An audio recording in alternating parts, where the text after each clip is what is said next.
The terrifying truth behind the most isolated tribe on Earth: there are places on this planet where time moves forward, and places where it never arrived at all.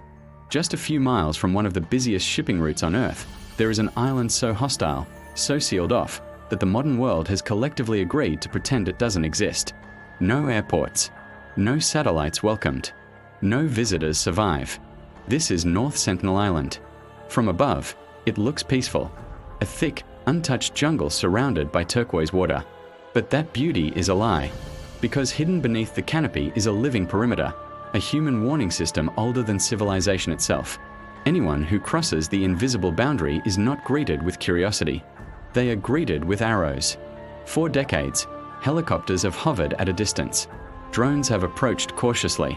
Boats have drifted too close.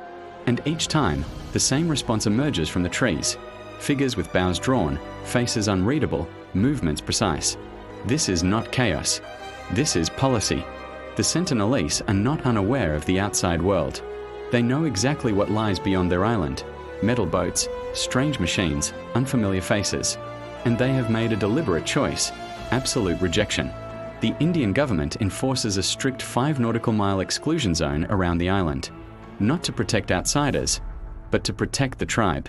Because the greatest threat to the Sentinelese isn't violence. It's biology. A single handshake, a cough, a piece of discarded clothing. Any one of these could trigger an extinction event. The Sentinelese have no immunity to common viruses, no genetic memory of influenza, measles, or even the common cold.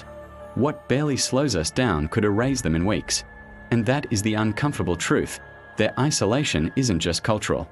It's a biological emergency frozen in time. Their hostility, often labeled primitive, is actually sophisticated. It is the product of memory, not written, but inherited.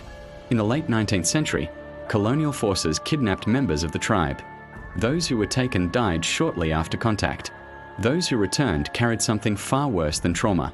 They carried proof that outsiders bring death. From that moment on, the rules were set. No negotiation, no warnings, no mercy, and the world complied. Human rights organizations debate whether this isolation is protection or imprisonment. Governments quietly avoid the subject. Militaries monitor the island without intervening. Satellites watch, but do not touch. North Sentinel Island exists in a legal and moral vacuum, a place where modern law collapses under the weight of a single unbreakable rule: do not approach. But even this fortress is not eternal. Rising sea levels threaten the island's freshwater supply. Climate change creeps closer each year. And with every viral video, every curious explorer, every would-be missionary, the pressure builds. The greatest danger to the Sentinelese may not be invasion. It may be our obsession with them. Because in a world addicted to documentation, exposure, and access, the most radical act of all is refusal. And perhaps the most unsettling truth is this: the Sentinelese are not trapped in the past. They are simply the last humans who still remember how dangerous the future can be.